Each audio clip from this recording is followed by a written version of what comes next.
Or good morning to you. It's evening here, of course. We're still going through the Lamrim glance meditation at the end of the Guru Puja. And we've gotten to the section on Vajrayana, or secret mantra, or Tantra, whatever you call it. So just a little review of the last section on the Bodhisattva path, on the perfections, 6 perfections. When we talk about generosity, I think I mentioned there were generally in the sutra system, we talk about 3 kinds of generosity: generosity of material things, generosity of the Dharma, and generosity of fearlessness. Whereas in the tantric system, they add one more, and so that they add the generosity of loving kindness. So there's no contradiction. There are many situations when we talk about the 3 bodies of Buddha or the 4 bodies of Buddha in different contexts. There are many things like that that shouldn't be surprising. When we talked about morality, the perfection of morality, I wanted to mention, I think I might have mentioned last time, how important it is to purify infractions of the vows, besides keeping it from now on, but also to purify negative karma from the past. Song Rinpoche had mentioned from the time of the Buddha, when the monks were naughty and they weren't making realizations, the Buddha suggested to one of the monks, Shariputra, or whoever was in charge of them, it's like at Kopan asking Lama Lundup or someone to have the boys do the bi-monthly confession. And as soon as they did that and they purified their vows that they had been breaking, they were able to succeed in their meditation. So it's very important that you do that, not just if you have monks' vows, but also if you have general pratimoksha vows of a lay person, or bodhisattva vows or tantric vows, if you can purify them. Patience, I talked especially, usually when we talk about patience, general one is that not retaliating when someone harms you, to have a mind which is undisturbed, but also that's the main one. And an effort as antidotes to the different kinds of laziness. In concentration, we talked about the practices of actually, if you meditate on this, you should think about the various stages of developing single-pointed concentration, and actually spend some time trying to develop the 9 mental abidings, and see if you can keep your mind concentrated, overcome the main faults of excitement, where you leave the object due to attachment to some other pleasurable thought or object, or sinking, when the mind begins to lose the strength of holding the object. Those are the 2 main obstacles that you have to overcome to progress along these levels. And I mentioned how both when to develop fully qualified shamatha, tranquil abiding, you needed to have to develop through the 9 stages, and then you have to, at that point, you will develop the ultimate antidote to laziness, let's say, is pliancy. You develop a mental pliancy, where your mind is as though you could count every atom in the wall. Your mind could do anything you want.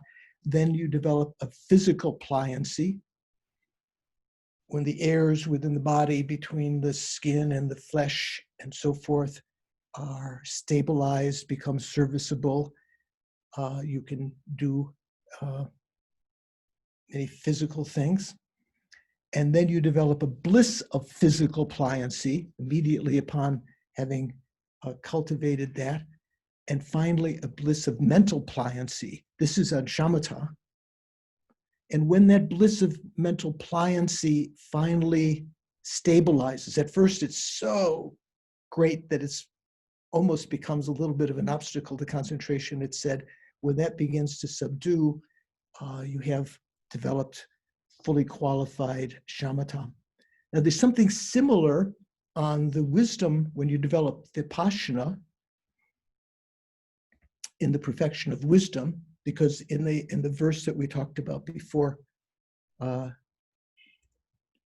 of like I mentioned that shamatha is kind of like a limpid pool of water, and so the mind is not agitated by the movement of the mind, nor are delusions and other conceptual thoughts present to act as obstacles. It's like the mud in the water has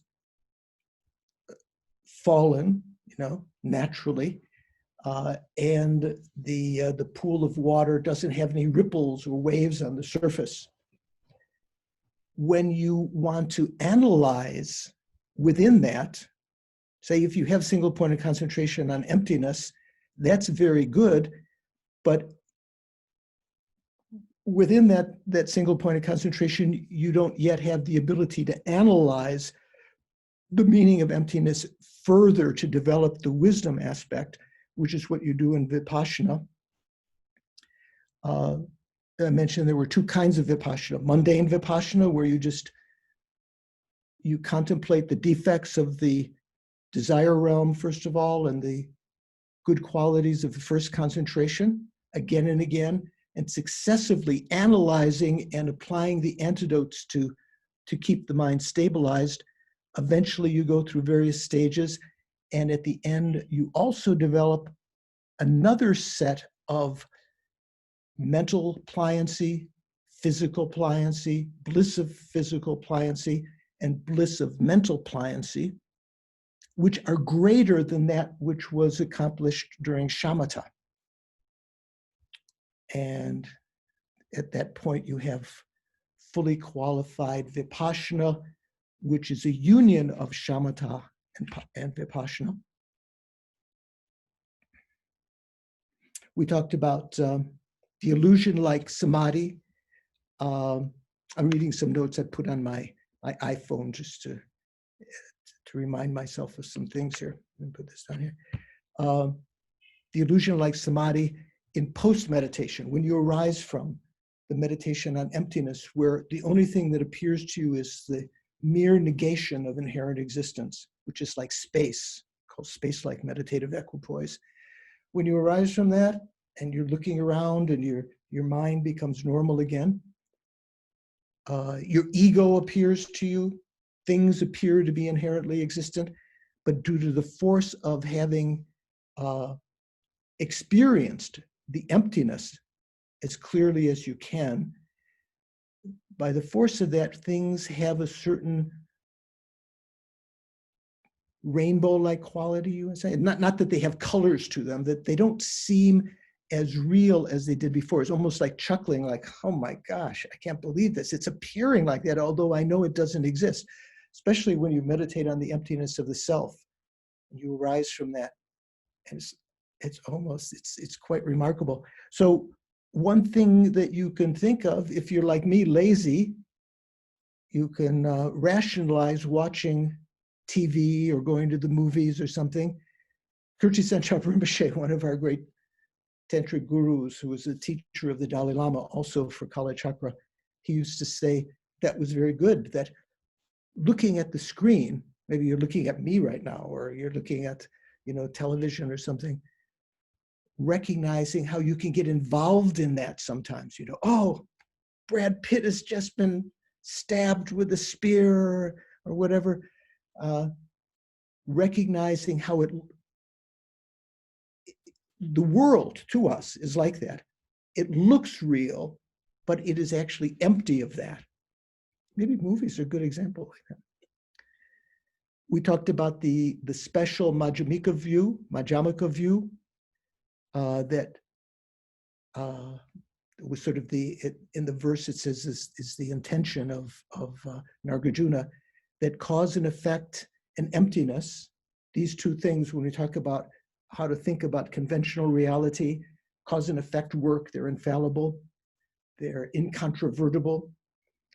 Yet when we think of that, it's hard to think how things are empty of inherent existence. When we're meditating on emptiness, sometimes it's hard to rationalize how cause and effect can work.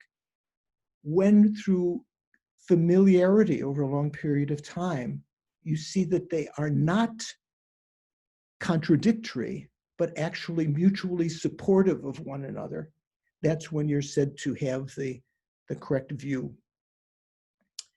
Then we talked just at the beginning of the little verse on Tantra, due to the kindness of the Guru. Let me get you have it there, okay. Dena Durji Simpe Depongi, then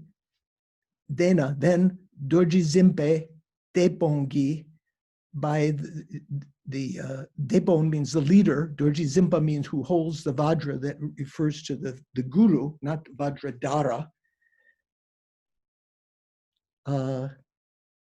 Was his my captain Vajradhara. So usually Vajradhara means Dorji Chang in Tibetan. When we say Dorji Zimpa, usually that means a human aspect who, is our tantric guru. So then due to the kindness of my tantric guru,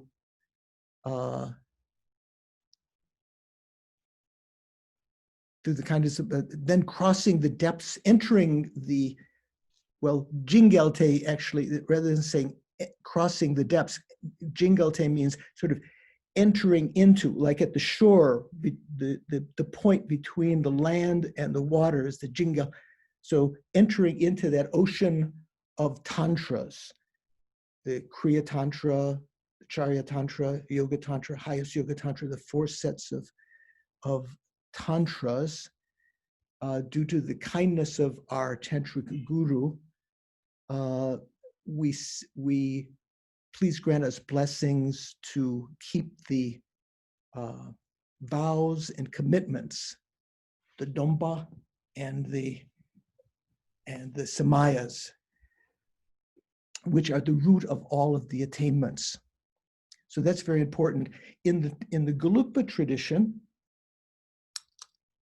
of course, when you take the lower sets of tantras, the Kriya, Charya, Yoga tantras, the three lower ones, you don't necessarily have the same extreme vows that you have in the highest Yoga Tantra.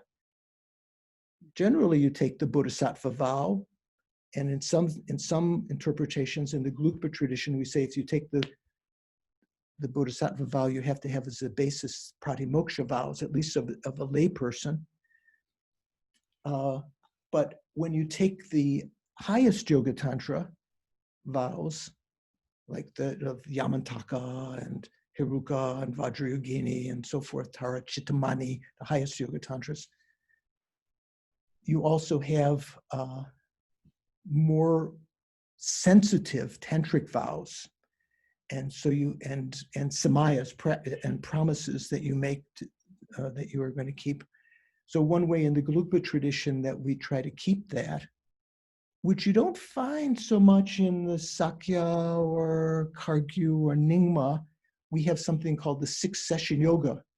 So when you've taken those vows, in order to keep them every day, you practice 6 times a day. And so the point of that is that what's the sixth of 24 is every 4 hours, right? Am I right? 6 times 4 is 24? I can't remember, 6, 12. Every 4 hours, you would again try to take refuge, generate bodhicitta, imagine your guru in front as Vajradhara and remembering the importance of that and so forth, and even practice unifying with that, some of the completion stage practices. So at that point, you might go over your vows, your tantric vows, when you say this verse, if you have taken Tantra. What's the purpose of Tantra?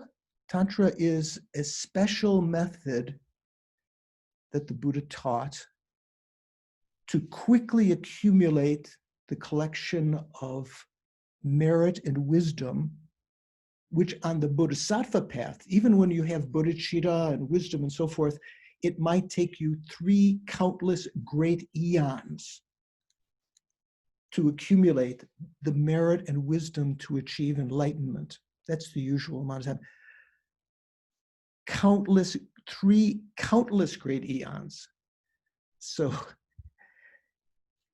without going into detail about how you calculate that, it's an enormous amount of time. Whereas through the practice of the 3 lower tantras, by elongating your lifespan, you could actually achieve enlightenment in one life or make great progress in it. Or through the highest yoga tantra, even in a short lifetime of this degenerate age, without even extending it, you can achieve enlightenment in 3 years, sometimes maybe even shorter. But by keeping the vows of highest yoga tantra, even without practice, it's said that one can achieve enlightenment in perhaps 16 lifetimes, just by keeping the vows, by the power of that. So Tantra is not necessarily something for the lazy person who doesn't want to wait around for 3 countless great eons, but it's for someone who has even greater renunciation of samsara than the ordinary bodhisattvas, and great compassion for sentient beings, so great that to prolong, to elongate the time that you remain without being enlightened, if that's enlightenment could be brought closer, that would be so much better, because that you could help sentient beings who are suffering much more quickly. So that's a little bit of the purpose of Tantra. Also, the Tantra, as I said, is very fast because, especially in the highest yoga Tantra, with one instant of mind, one mind can accumulate both merit and wisdom in one at the same time. Generally, through the practice of sutra, when you're meditating on emptiness, you're accumulating the collection of wisdom, which is the substantial cause of, is the cooperative cause, or one of the causes of achieving the Dharmakaya, the wisdom mind of the Buddha. In post-meditation, let me just get the right thing here, yeah. In post-meditation, you collect merit. That is when you arise from your meditation on emptiness. And at that point, you're not collecting, accumulating the collection of wisdom. Whereas in Tantra, by cultivating a special mind, especially in the highest yoga Tantra, the subtlemost mind that is meditating on emptiness and which is greatly blissful, you can accumulate merit and wisdom at the same time. Not just a small amount of merit, but you can accumulate enough merit that in 3 years, the amount of merit and wisdom that you accumulate is the equivalent on the sutra path of accumulating merit for 3 countless great eons. Okay. So then we talked about the next verse, or now we're going to talk about the next verse, which is talking about the generation stage. Keshi Badu Gyalwe Kusumdu, Gyuwe Rimpa Dangpo Neljogi, Kamel Nangshen Dima Kunjangte, Kangnang Lakur, Charwar Jingilo. So here, this is kind of a synopsis of the generation stage. The main qualities of the generation stage are the practice of what's called the practice of taking the three bodies into the path. So here it says Keshi Bardo. It means K means rebirth, Shiva means death, Bardo means intermediate state. These are the stages that we, when we came into this lifetime, we were born. At the end of this lifetime, we will die, Shiva. And afterwards, before the next rebirth, we enter into what's called the intermediate state. So by transforming those, in the next line, Gyurwa, by transforming ordinary birth, death, and intermediate state into the three bodies of a conqueror. What does it say here? Yeah, conqueror. Galway Kusumdu. Rimpa Dangpo means the first stage. Rimpa Dangpo Nelja, the yoga of the first stage. That means when you talk about highest yoga tantra here, this is not talking about the lower tantras, but in the highest yoga tantra, there are two stages of practice. One that's the imaginative state, where you don't actually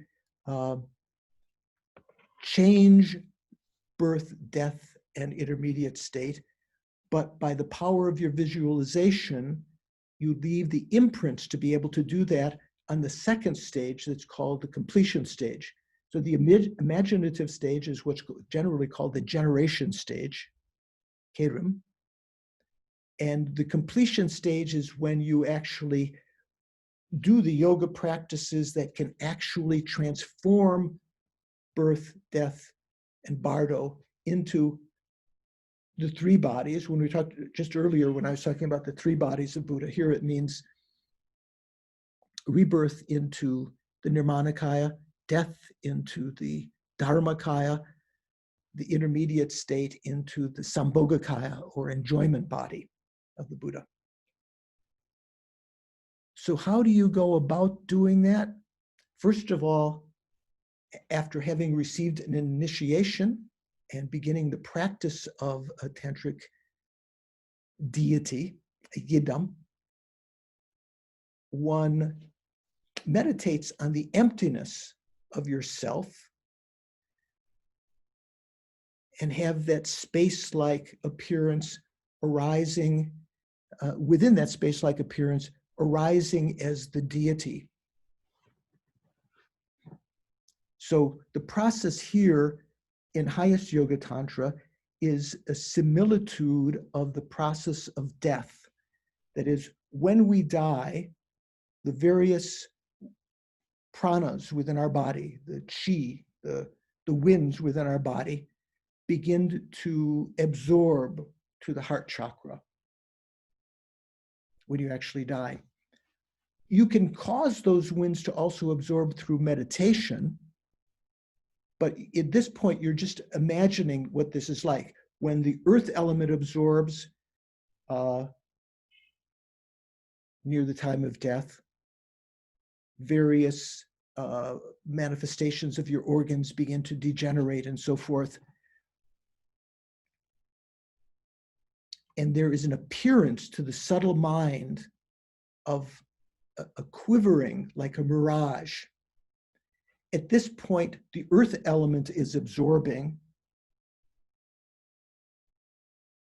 And what one tries to do at that point is to recall that I'm now dying. And that next, after this, the water element will absorb. That means the power of the water. When we say the earth element absorbs, it means the power of the winds that support the solidity of the body, they begin to diminish. That's what is meant by absorbing. Those winds absorb, and the solidity of the body looks more, not nice and plump like you are, and colorful when you're healthy and strong, but you become more emaciated. And there's an appearance to the mind of this, if you pay attention, if your mind is not distracted, you can notice this mirage-like appearance that indicates that. And at that point you think, next the water element will absorb. I must remember emptiness. Successively I will get to the subtlemost mind, and I must remember emptiness at that point. So you meditate on emptiness at that time. When the water element is absorbing, when the earth element is absorbing, and you have the mirage-like vision. You meditate on emptiness for some time. There are various things you can meditate on the emptiness of anything. You could meditate on the emptiness of the mirage-like appearance. That's a simple thing to do. Or you can meditate, for instance, on the emptiness of the self, as an example. Then you imagine that the water element begins to absorb. Right now, they're not absorbing, and these appearances do not occur naturally as they will on the completion stage, actually causing them to absorb. You just imagine them. That when the water element absorbs, you imagine there will be a smoke-like appearance, like in a kitchen, Tibetan kitchen, if you were, or at Kopan, if you were in the kitchen, sort of like this little smoke wafting around, or like the smoke of an incense in your meditation room, sort of a little cloud. When you notice it, with your mind is calm at this point, you can notice that, and that's a sign that the water element is absorbing. And you must think at this time, previously, just a moment ago, the earth element absorbed. Now the water element is absorbing. Next, the fire element will absorb. You think of all of these things, and you try to recognize this smoke-like appearance is a sign that the water element is absorbing, and that I must meditate on emptiness and, well, bliss and emptiness. You try to recall them so that when the subtlemost mind appears, there will be a remembering consciousness of emptiness and bliss. At this point, you can meditate on, when the earth element absorbs, one of the general ways of doing, I said you can meditate on the emptiness of the self. You can meditate on the emptiness of the self of phenomena. When the smoke appears, the emptiness of the self of persons. Then, after some time, the fire element begins to absorb. The heat of the body begins to diminish from the limbs coming toward the heart. And there is an appearance of like sparks or fireflies, like you see in certain seasons, maybe in the summer. I don't know if do you have in Singapore fireflies? We have in America. Or sparks, flying through the air. At this point, this would be a sign, inner sign to you, other people don't see it, that the fire element is absorbing into the wind element. That means the wind element is still prominent. And you can meditate, you can think, previously the water element absorbed, just previously. Next, the wind element absorbed. Now the fire element is absorbing. I must remember bliss and emptiness at the time of death, so I'm going to meditate on it now. Meditate on it now. So in some systems, you can just meditate on the emptiness of the spark-like, firefly-like appearance, or in some systems, you can meditate on the emptiness of the mind. The person, I said previously, you can meditate on the emptiness of the person in the second stage. Here, the person is a subject, right? But the instrument of the subject is the mind. That is, the person uses the mind, just like a person who's cutting down trees. The person can be the cutter, but the actual instrument of that cutter is the blade of the axe.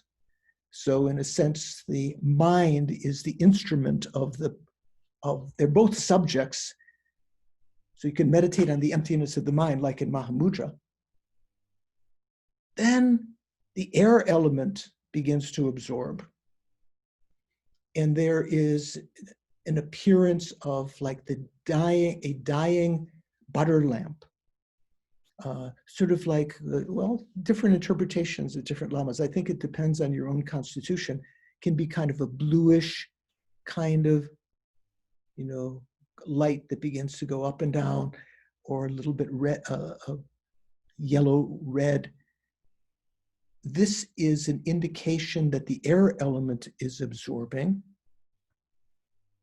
And at the same time, during that sequence, the winds that support the 80, what are called the 80 indicative conceptions, the conceptual minds, also begin to absorb at this point.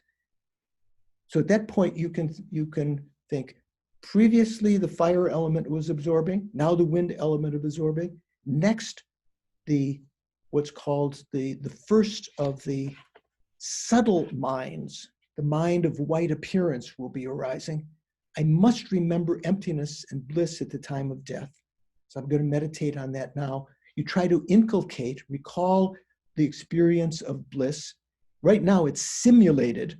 In the completion stage, you can actually cause the mind to be blissful during all of this. And you can meditate on the emptiness. You can, well, in some of the commentaries, it mentions at this point, first of all, you meditate on the first vision, the emptiness of phenomena. Second vision, the emptiness of the person. Third vision, the emptiness of the mind. Here, the mind and emptiness of one nature, like water mixed into water, of one taste. What's called evam, thusness. And then from that state, successively you have three subtle minds. So the mind of white appearance, mind of red increase, which means the increase of clarity and subtlety. And then what's called the mind of black near attainment. Near attainment means that you're about to experience the clear light afterwards. Most subtle of these intermediate minds, meditating on emptiness in each case, and then your mind will fall into a swoon, that is to say, as though having no mindfulness. You can't remember the continuity of emptiness and bliss at that point, but by the force of having cultivated in the previous stages, when the subtlemost mind arises, which is called the mind of clear light, or all empty. So there's no residue of white appearance or red increase or black near attainment. At that point, when the subtlemost mind arises,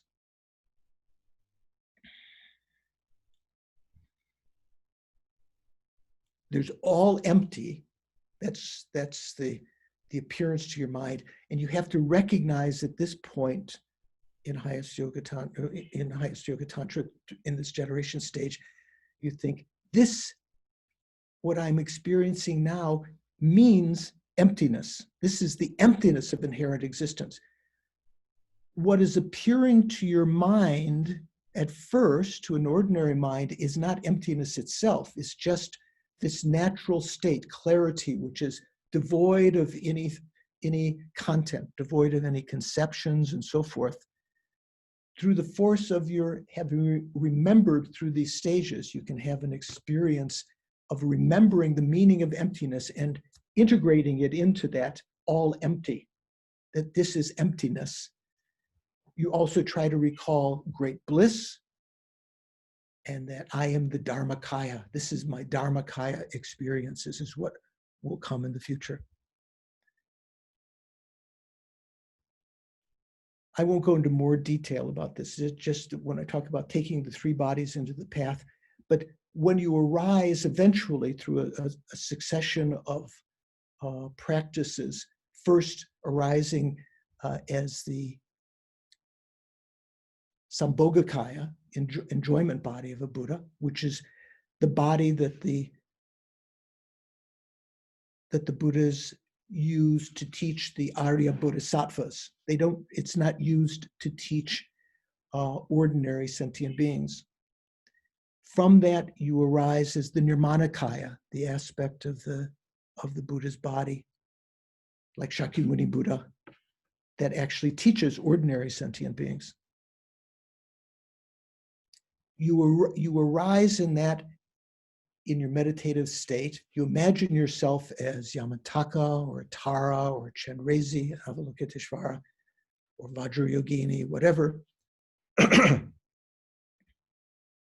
And you try to develop what's called divine pride and clear appearance of being that deity, two factors. So when you meditate on this, you can go through the stages, recalling that of a tantric sadhana, and try to enhance your understanding of those factors, taking the three bodies into the path and developing the clear appearance of the deity, which is the main way in which the main focus of developing shamatha through the practice of highest yoga tantra. You visualizing yourself as a deity, holding that single-pointedly, going over all the aspects of it until it's completely clear, holding that. And then within that, analyzing, the eyes are like this, the nose is like this, the ears are like this, these ornaments, these implements in the hand and so forth, what they mean. You can develop Vipassana also in that, practicing that. So this is an antidote to what's called the appearance of and grasping to ordinariness. Right now, from the point of view of Tantra, the main obstacle that keeps us within cyclic existence is our sense of ordinariness, that we're an ordinary being. We're not divine. And the appearance of that to our minds and our belief in that, the adherence to that, the grasping to that, two factors. So here in the third line, when it says, Tamel Nangshen Dima Kunjangte, purifying all the stains of appearance, Nang, and Shenpa means the adherence, the belief in that appearance of ordinariness, Tamel. Kangnang Lakur Chawar Jingilop, by purifying all of those, whatever appears to our mind, Kangnang, whatever appears, Lakur Charwa Jingilop, may it arise as divine. Here it says La you might think means deity. You imagine when you're practicing Tantra like that, maybe you've heard, you try to, even in your post-meditation, all the people that you meet, you try to imagine them as dakas and dakinis, male and female divinities of Tantra. So you don't have the ordinary attachment or anger or closed-mindedness and so forth toward them. And you try to imagine your environment, wherever you are, is like the celestial mansion, the environment of the divinities. So this is just a general introduction to Tantra, to highest yoga Tantra, not the lower Tantras. Keshi Badu Gyalwe Kusumdu Gyuwe Rimpa Dampo Neldrogi. Through the yoga of the first stage, that means the generation stage, which transforms rebirth, death, and bardo into the three Buddhas, three bodies of the conqueror. That means the Kewa into the Nirmanakaya, Shiva into the Dharmakaya, bardo into the Sambhogakaya. Tamil Nangshen Dima Kunjangte, having purified all the stains of the appearance of ordinariness and my belief in that, my Shenpa, the adherence to that, due to that, grant me blessings that whatever occurs, whatever appears, arises as divine. That is, the divine beings or the divine environment, the celestial mansion. Here it says, whatever arises as the deity, I would put it, the La Cour, that means not just the deity, but also the environment. Okay, so you would meditate on your knowledge of that. And if you have not taken a tantric initiation, whatever understanding you have, to think, wow, to be able to practice that with this perfect human rebirth that I have this lifetime, I can practice that this lifetime. What a great waste it would be if I didn't have the opportunity to leave some imprints in the mind of these practices. It is said that not all the Buddhas that will come in the future will teach Tantra. In our world system that will exist for a long time, they're said that there will be 1,000 universal teachers, Buddhas. Right now there might be many Buddhas in the world that are appearing, but only one at a time is what's called a universal teacher, who takes the aspect like Shakyamuni of being reborn, achieving enlightenment, turning the wheel of Dharma, and so forth. There will be 1,000 during this world system. And of course, many, many other world systems that are taking place in other places and at other times in the future and in the past. But for this period of time in our world system, and by world, I don't mean like just the earth. I mean our system of all of the associated features of it. There will be 1,000 Buddhas. Only 3 of them will teach Tantra. And Shakyamuni was one of them. So the last Buddha will teach Tantra. As it was the first Buddha taught Tantra. Shakyamuni, who was the 4th Buddha of this 1,000 Buddhas, taught Tantra. The last Buddha will teach Tantra. So there'll be a long span. It's said that in the Gelugpa tradition, it's said that Lama Tsongkhapa will appear as one of these Buddhas and will teach Tantra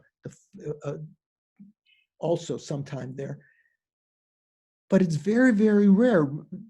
Dharma itself is rare. Like when we talk about the perfect human rebirth, the rarity of a tortoise coming to the surface of the earth, putting its head up for a second and putting its head through a golden yoke at the surface. So rare to have a perfect human rebirth, to meet the Dharma, but Tantra is even more rare than that. So to leave imprints this lifetime of Tantra is said to be very, very useful. I remember receiving some teachings from one of the former abbots of the Dalai Lama's monastery in Dharamsala, and it was in Mahabudra or something, and he emphasized again, just in his room, he was emphasizing, whatever you can practice of these things, try to leave some imprints so that in future lifetimes, when you hear these things, encounter these things again, the mind will be pleased and be interested in practicing and engaging in these things. Okay, so that's the generation stage verse. Then the next verse talking just a little bit on the completion stage, Ninge dapge tuti udaktu gonkyo shabsen kopa lejongwa usel gyulu zundu jukbelam seder ngundu gyuwa jingilo. Ninge means heart. Dapge means 8 petals. Dap means the petals of a lotus. Ge means 8. Duti is a name of the central channel, the duti, avaduti. Tibetans just say duti. Can be called the shushuma, or in English we say the central channel. I don't know what it's called in Chinese. If you were speaking now, you would tell me. Utaktu, in the very middle of that. So here, what's important in the completion stage is, first of all, to have an understanding of the Vajra body. that there is a channel called the Shushuma or Duti, Avaduti, that goes from the brow aperture up around the top of your head, like the handle of an umbrella, and then down from the crown, down through your throat, toward your heart, to your navel, down below toward the sexual organ, where there's another opening. There's an opening here, there's an opening at the bottom. And along that, and that is not in the middle of the body, it's in the middle of the body left and right wise, but it's more toward the spine, toward the back of the body. Along with that, there are two important channels that go from the nostrils and parallel the Avaduti up around the top. At the top, they form a knot around the central channel at that point. That's called the crown chakra. Someone asking questions here? Then they parallel the central channel down to the throat where they go around. There's a knot at the throat chakra, what's called the chakra wheel.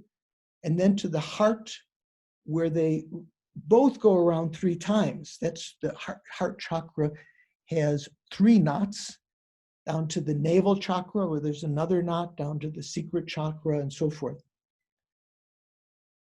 So the heart chakra, within that central channel, within that duti, avaduti, is where the subtlemost mind and wind have their main location, in a little spot there. So that's the spot where you would visualize the guru or the seed syllable of the deity and so forth. So ninge dapke duti utatu, in the very center of the avaduti, and the center of that at the 8-petaled lotus at your heart, Gonko Shapsen Kopa Lejongwa, arising from placing your holy feet. Shapsen is sort of honorific for toenails. So you're placing your feet, Gonkyo. Gompo means nata. Sometimes we translate protector, but not like protector, Dharma protector, but or leader, nata. Like that's one of the epithets of the Buddha. Kyo means you. Gonkyo Shapsen Kopa Lejongwa. Usel means clear light. Lama Usel, the reincarnation of Lama Yeshe. Usel means clear light. Gyulu means illusory body.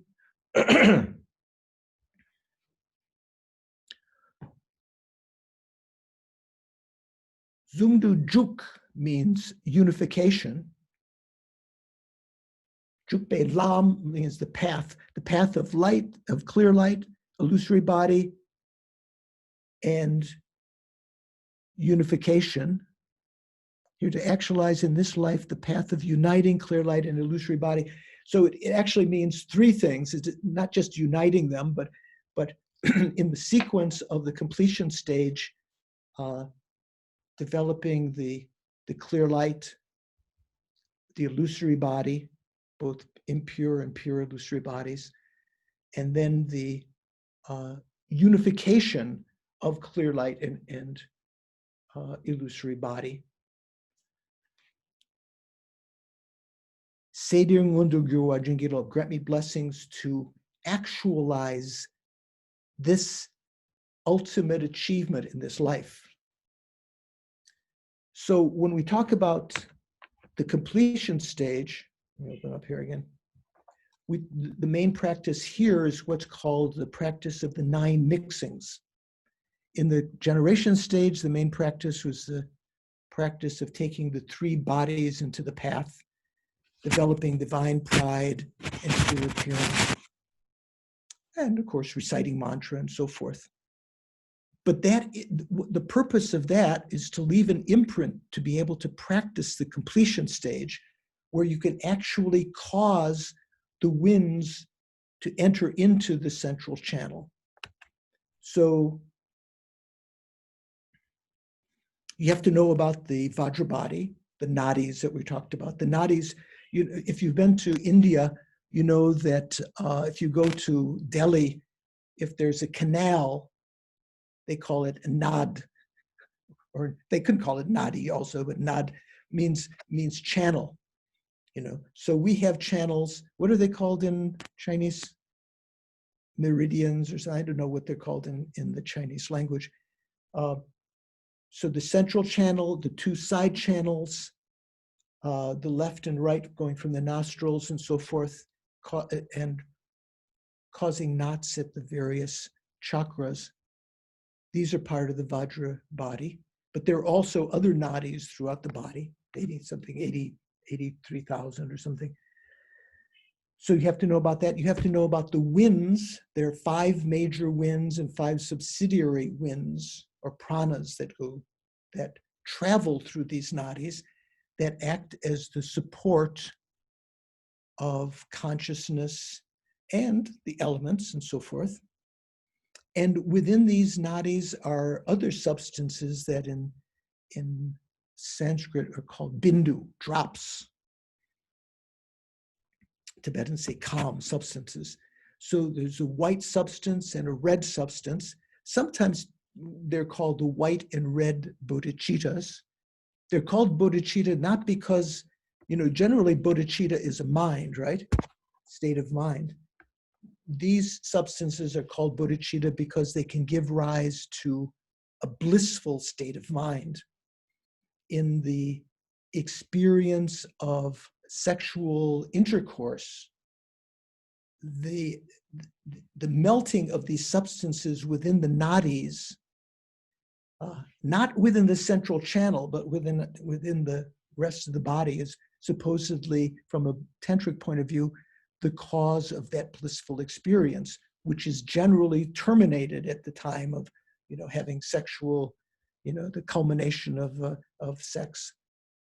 In the practice of highest yoga tantra, it's possible to cause these substances to enter into the central channel and not be released from the body, and to have a greater bliss than the mental bliss of pliancy, of shamatha or vipassana, greater bliss than that, so that the mind is completely happy to remain in concentration and meditate on the practices of the completion stage.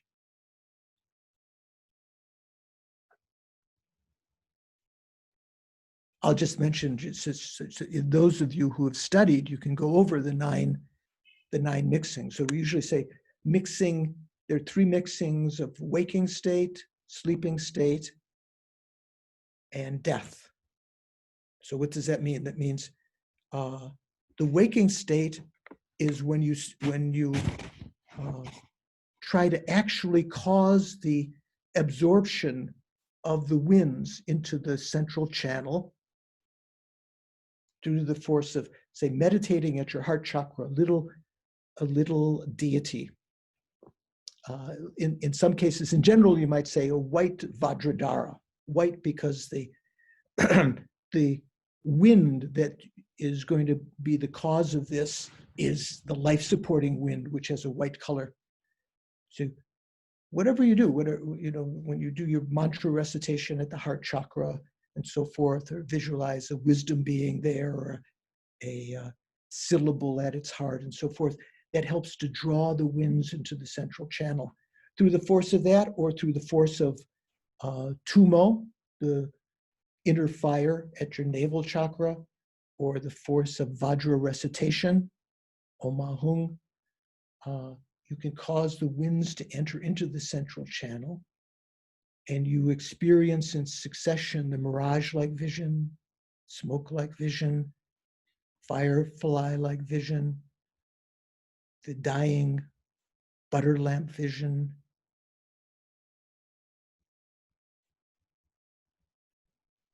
Did I leave something out? Earth, water, smoke. So smoke, mirage, smoke, firefly, dying butter lamp. And then you experience the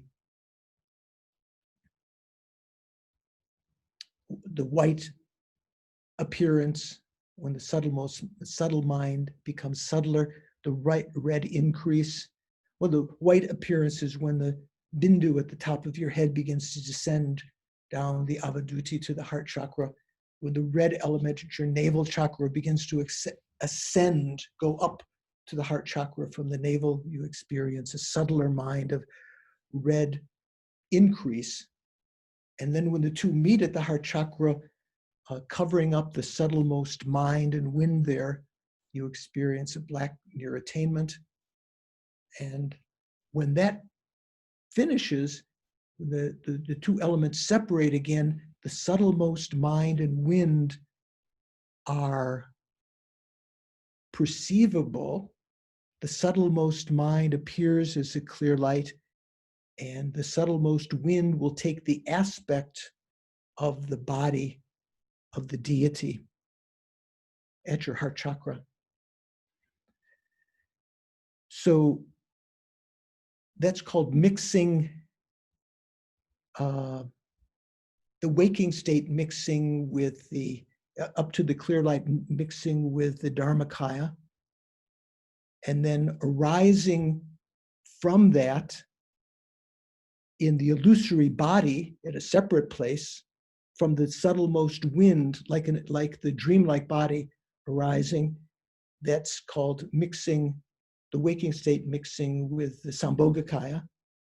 And then when that begins to diminish, that begins to fade, and you imagine entering into the gross body again, or yourself visualized as a deity. That's called mixing, the waking state mixing with Nirmanakaya. Once you, in the highest Yoga Tantra completion stage, once you're able to do that, it's said that you can practice the mixing, the three mixings at the time of death, at the time of sleep, rather. When you sleep, you can induce the absorption of the elements in the heart chakra through tumo or vajra recitation or meditating on the deity there, or imagining the whole universe coming down into your heart chakra, bringing the winds there, causing that sequence to begin, and to go through the same sequence in sleep. And in the dream state, arising as a Sambhogakaya, imagining your dream body as a Sambhogakaya, and then when you're about to rise from sleep, imagining that dream body again entering into your body, and you arise from sleep as the Nirmanakaya. So you've all heard the story of Shanti Deva at Nalanda, I think, when he was considered to be what the Tibetans say Dusumba. I'm not sure what it is, what the words are in Sanskrit.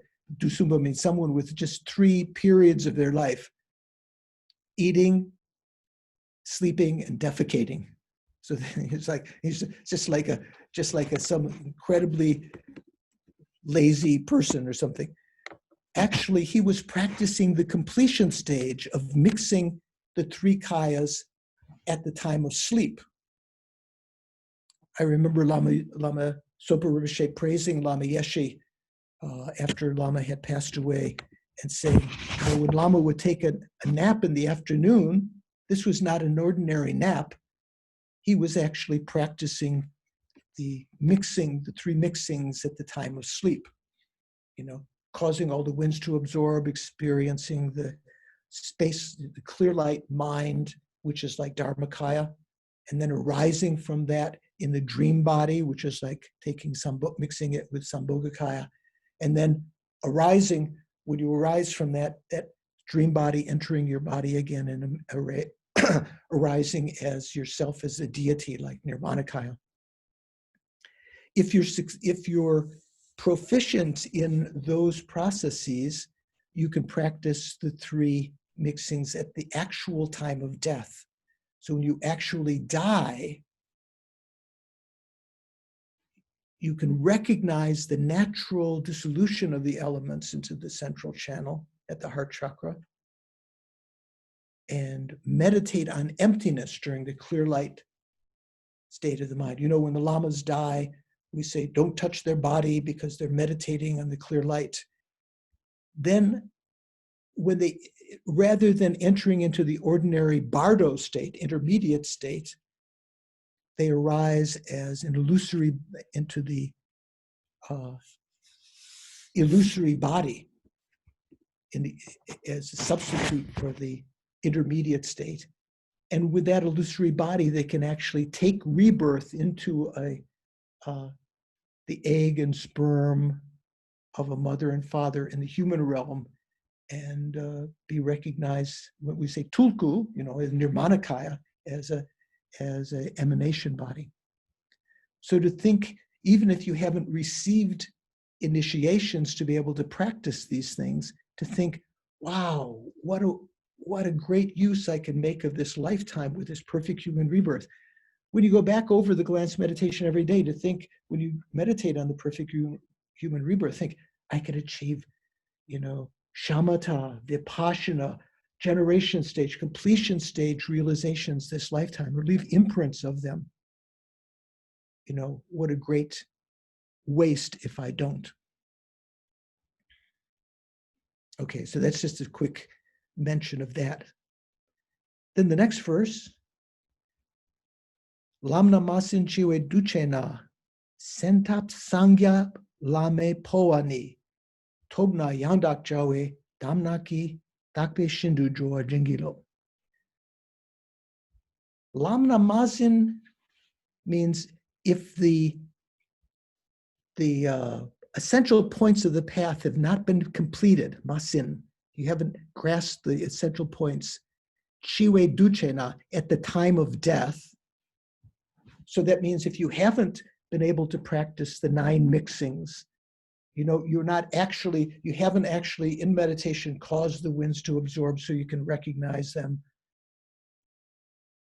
You weren't able to do it in sleep, or at death, you're not going to be able to do it. So lamna mazin, if you haven't completed these essential points at the time of death, sentap sangya lame poani. So one should practice the transference of consciousness, which means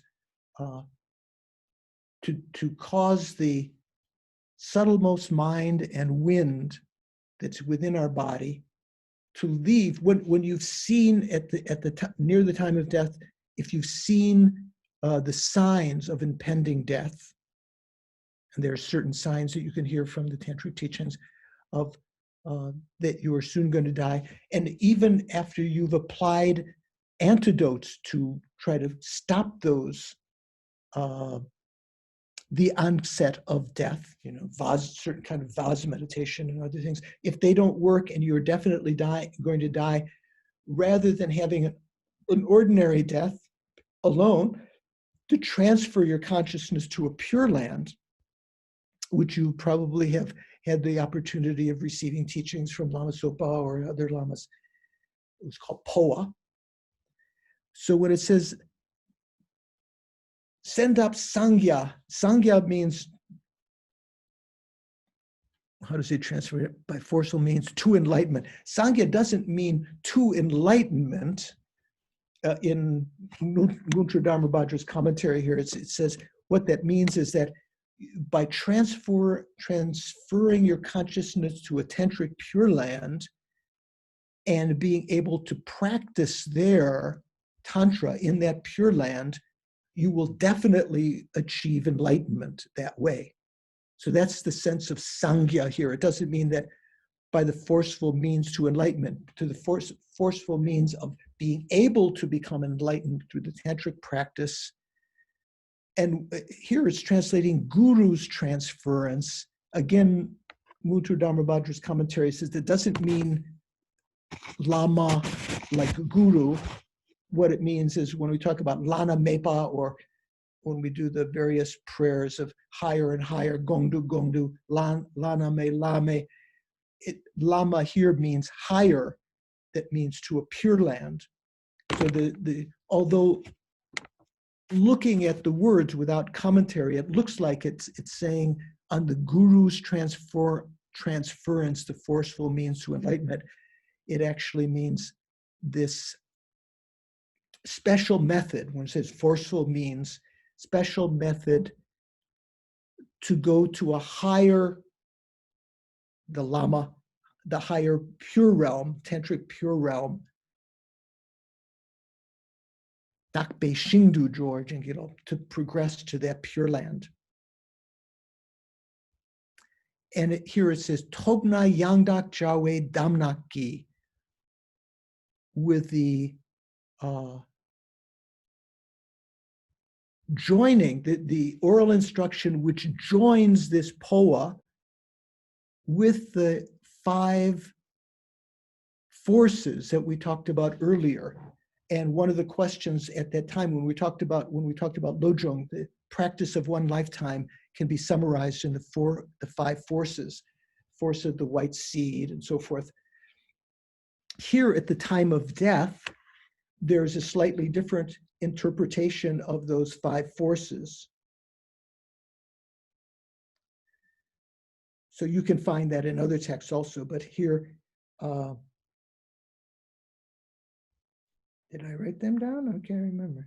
5 forces, yeah. So at the time of death, the force of white seed means to accumulate virtuous karma by, for instance, giving away your possessions before the time of death. So there's no worry, people don't come to you and ask for your possessions and so forth. It was the tradition among the Kadampa Geshes that when the monks died, they already had pledged that their possessions would become communal property of the other monks, and the monks would take those possessions and either sell them to buy offerings or use them as offerings to do puja for the person. So the force of the white seed at the time of death means to be able to die accumulating merit. In Lama Zopa's little booklet there's a little booklet that you can get from the FPMT on the 5 forces, or I think he calls them powers. Here it says Tob, usually it's not the same as Wang, which means power. You could translate power, but the 5 forces at the time of death, I think his booklet is called 5 powers at the time of death.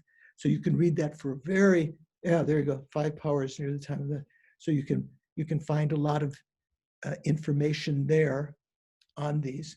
But so the force of the white seed, accumulate virtues by giving your possessions and so forth, and many other things, reciting mantras and so forth.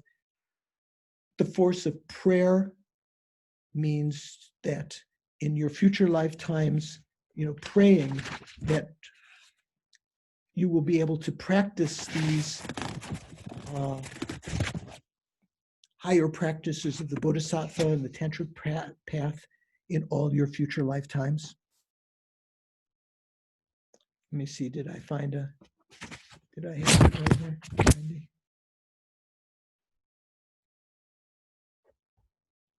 Wonlan Gitop. So yeah, may I be born, may I myself be born, praying to be born in Dewa Chen, the Pure Land of Amitabha, Ganden, Tushita, the Pure Land, or in Vajrayogini's Pure Land and so forth, all the different places that you may have had some karmic connection with during your lifetime practices. And then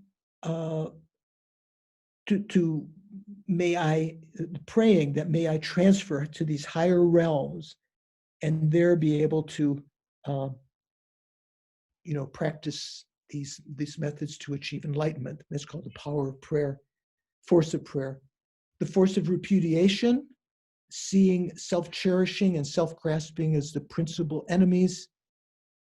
As you're dying, to cut them down as soon as they arise, and even to make a resolution that in future lifetimes, as soon as I'm born, may I always have a repudiation of self-cherishing and self-grasping.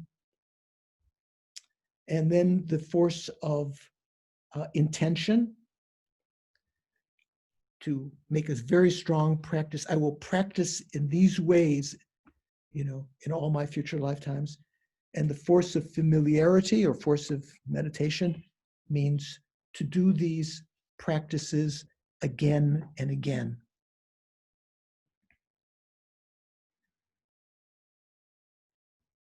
So there was a question earlier when we talked about the 5 forces in generating in the sort of like the practice of one lifetime to have these 5 forces. Here they're applied just a little bit differently.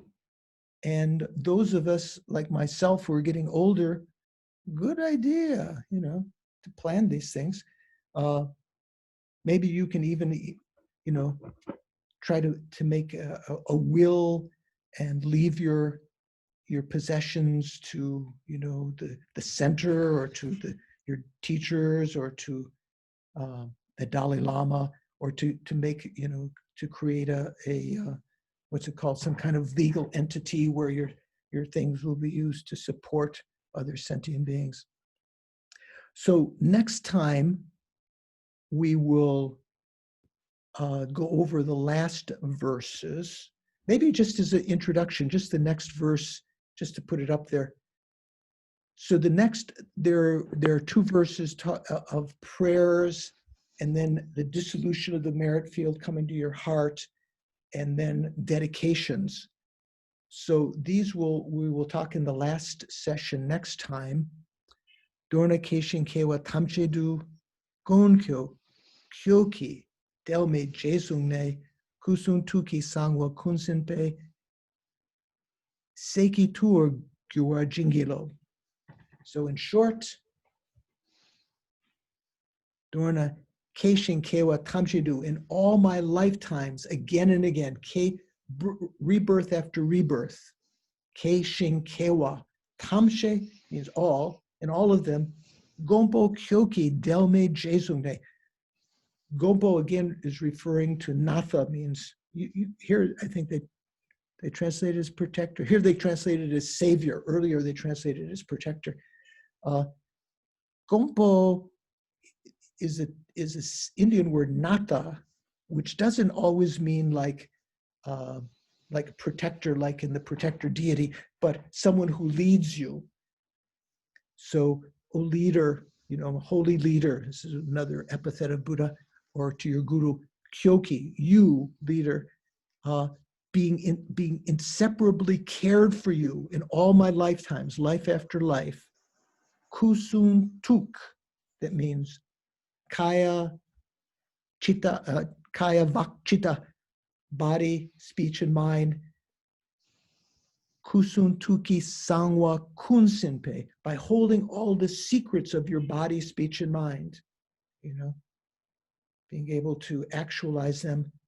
Seiki tuor gyuwa jingiro, seiki tuor gyuwa jingiro.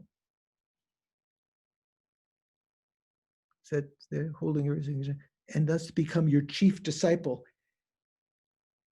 Seiki, se means son or offspring. Tuor means principal, the principal one, Gyurwa Jingiro, grant me blessings to become your principal disciple. So we'll go over that a little bit more next time. Before we finish, we still have a little bit of time. Does anyone have any questions? Those who have questions, please use the raise hand so that we can unmute you. Okay, got a question from Violet. Violet, you can unmute yourself. Yep. I'm surprised at Violet. Thank you, Venerable. I need to know basically that for practicing Tantra, do one need to have shamatha and Vipassana as a base? No, because through the practice of the lower tantras, Kriya, Charya, or Yoga Tantra, and through the practice of highest Yoga Tantra, during those practices, you can actually achieve shamatha and Vipassana. for instance, when I was mentioning about the generation stage of highest Yoga Tantra, you use the form of the deity as your main focal object for tranquil abiding, for shamatha. And when you have some visualization of that, you analyze it as, first of all, you analyze in a gross sense to develop Vipassana, all the different parts of the body to be able to see them simultaneously. But then you analyze further, they do not exist inherently the way that they appear in that meditation. It's said that in Tantra, you can, generally in Sutra, you have to develop shamatha first. And on the basis of that, like the calm pond of water, and then in the basis of that, like adding the koi fish-like analysis without causing the surface to be agitated, without causing the delusions, the mud to come up from the bottom. Whereas in Tantra, you can actually develop Vipassana and shamatha simultaneously. You don't have to have first the development of shamatha. It's said, many of the Tibetan lamas say that very few Tibetan lamas developed shamatha and vipassana through the ordinary sutra method. Most of them developed it through the practice of tantra. So you don't have to have shamatha and vipassana as a prerequisite. In fact, it's said through the practice of highest yoga tantra, to practice highest yoga tantra, you don't already have to have renunciation. You do not necessarily have to have bodhicitta already. You don't have to have the right view of emptiness, nor shamatha or vipassana. During the practice of highest yoga tantra, in a 3-year retreat, it's possible, unlike me, I didn't achieve anything, but in a 3-year retreat, it's possible to develop, if you have the correct intellectual understanding, that's necessary beforehand, and the desire, you can develop renunciation, develop bodhicitta, develop wisdom of emptiness. You can develop tranquil abiding and shamatha, and all of the completion stage realizations, because you're accumulating a vast amount of merit, which helps to support those realizations that might take many, many lifetimes. You know, just even renunciation might take many, many lifetimes. It's said that Milarepa, when he entered into, went into the mountains to meditate, he didn't have renunciation yet. He didn't have bodhicitta yet. He didn't have correct view of emptiness. He didn't have shamatha or vipassana. But during the course of his meditations, his guru devotion, and through the incredible accumulation of merit that you can collect through practicing Tantra, that he was able to develop all of those during the 3, or it may have been more years or whatever, and he achieved enlightenment. So you don't, that's what's meant by achieving enlightenment in one body in this degenerate age through the practice of highest yoga tantra. The previous life, it said, I think it was Milarepa who was in a previous life a Kadampa, a follower of the Kadampas, not a Kadampa Geshe. Maybe he was a layperson, but always was saying, I'm not sure, I'm confusing if it was Shanti Deva or Milarepa. I think, no, it must have been Milarepa. Someone say something? So in previous life, he would say, the 8 worldly dharmas are something that, for me, is someone for me should be equalized. So he would constantly be, working on overcoming the 8 worldly dharmas and leaving imprints in his mind. Like I mentioned earlier, this one Tibetan Lama, Dema Locho Rinpoche, who was the abbot of the Dalai Lama's monastery in Dharamsala, Namgyal Tasen, when he gave me some teachings once, he was emphasizing how important it was, whatever you can do, leave imprints of these things so that in the future lives, you will have an interest in them you will have sort of like a desire to do that.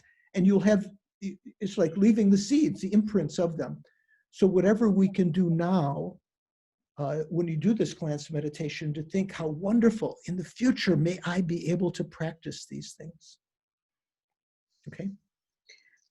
Next question I'd like to ask is regarding the 9 mixing. Yeah.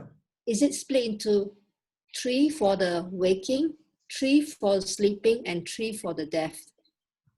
Yes. Okay. So the waking here is it's not the same as when it's talking about when you take the 3 bodies into the path. You take the ordinary, death, intermediate state, and rebirth into the 3 bodies. Here, you're doing those same things. First, in the waking state, in the completion stage, waking means in meditation, being able to bring the airs in the central channel and do those things. Then sleeping means to augment that in your sleeping process, because the winds ordinarily absorb anyway at the time of sleep. If you're able to observe the signs in your meditation, then it's possible that you can do it during sleep, and you'll have an even clear light at that time. And by practicing those 2, when you actually do die, you can actually achieve enlightenment at that time if you have not achieved it during the lifetime. May I say that the procedure is definitely sleep stages practice first, then you can able to advance to sleeping stage. Then if you achieve these 2, then definitely in your death, you have no problem to practice the death stage. I think so. Generally, you would say waking for sure. And if you can't observe, if you can't bring the airs into the central channel during meditation and observe these signs, it's going to be very difficult at the time of death, maybe impossible.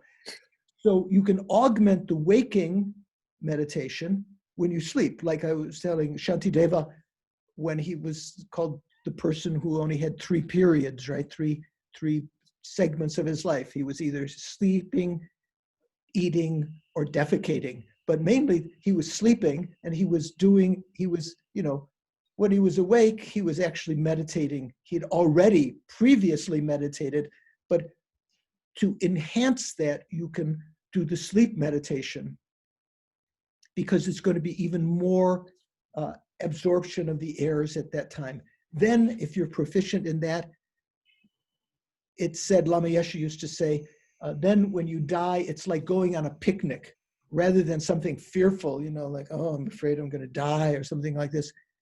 It's like, oh, wow, I'm all prepared. It's like going on a picnic, Thank you very much. Thank you. Yeah. Okay, we have a question from Sui Kim. Sui Kim, you can unmute yourself. Oh, Sui Kim, yeah. Hi, Venerable. Hi, Sui Kim. Okay. I'd like to ask, you mentioned that the Dhammakaya is accumulated to meditation wisdom, and the Sambhogakaya is actually accumulated to meditation on collection of merit. So usually you say that if the meditation involves generating blissful mind, it's actually a accumulation of merit. And I'd like to know why is that so. I'm not quite sure what you said about Dhammakaya. Sambhogakaya. Sambhogakaya, the form body. It's one of the form bodies. There's 2 form bodies. The Rupakaya has 2 parts, Nirmanakaya and Sambhogakaya. The principal cooperative condition for those are the collection of merit, not just the Sambhogakaya, Nirmanakaya. They have the actual ability to emanate these bodies. The 2 of them together are called Rupakaya, right? Form body. Right. And the principal cause of the cooperative cause of the Dharmakaya is the wisdom, the omniscient mind is the collection of wisdom. Yeah. Okay, so from there, then what was your question?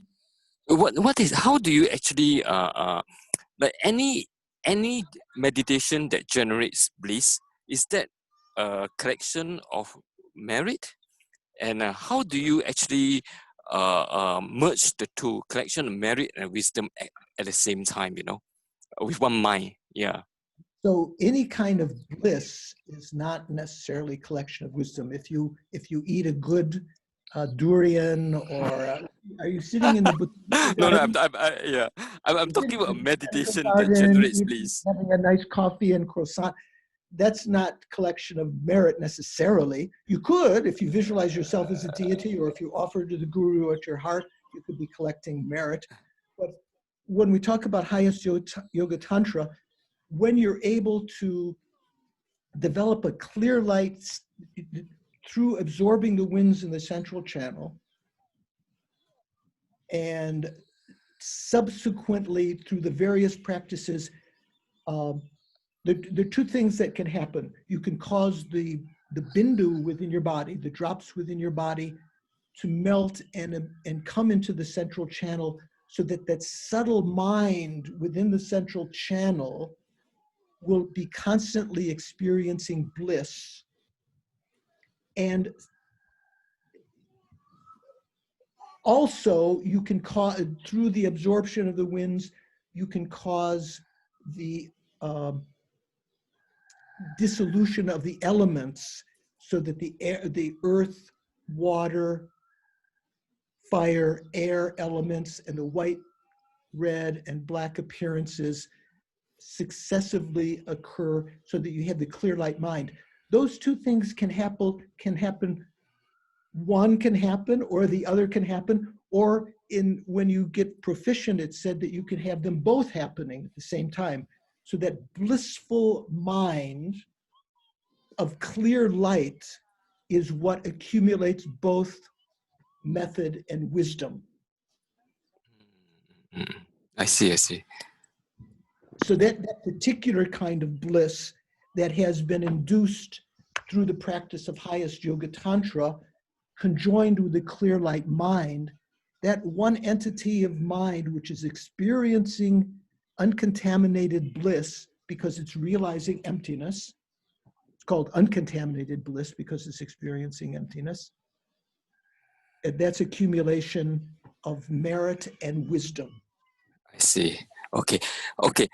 Then the other question that I have is, you have on the third stage of death, a meditation on the mind, and a fourth stage of death process where you say you meditate on the mind and the emptiness of the mind itself during that fourth stage. So what is the difference between the third and the fourth? Well, this is just, you can meditate on the various visions. You can meditate on the emptiness of anything. You could just meditate on the emptiness of the mirage-like appearance, or Yes. you could meditate on the emptiness of the smoke-like appearance, or like in the Haruka Tantra, some of the prayers that say, you know, well, you would be familiar if you did those practices. You know, something represents the emptiness of phenomena and the emptiness of persons. The emptiness of the mind itself, meaning that the object emptiness and the mind itself are not different entities, are not discordant. The mind itself, which is the subject of emptiness, also is empty of inherent existence. So it means the emptiness of the mind. And then the fourth one, you can be meditating successively on those different visions on subtler and subtler meanings of emptiness. I see. Meaning that the mind and its subject of emptiness are mixed like water into water. Or you could just meditate on the various kinds of emptiness, the emptiness of physical things, the emptiness of the mind, the emptiness of time, the emptiness of emptiness. I don't think it matters what you meditate on, but you try to recall, in each of those stages, you try to recall several things. You try to recall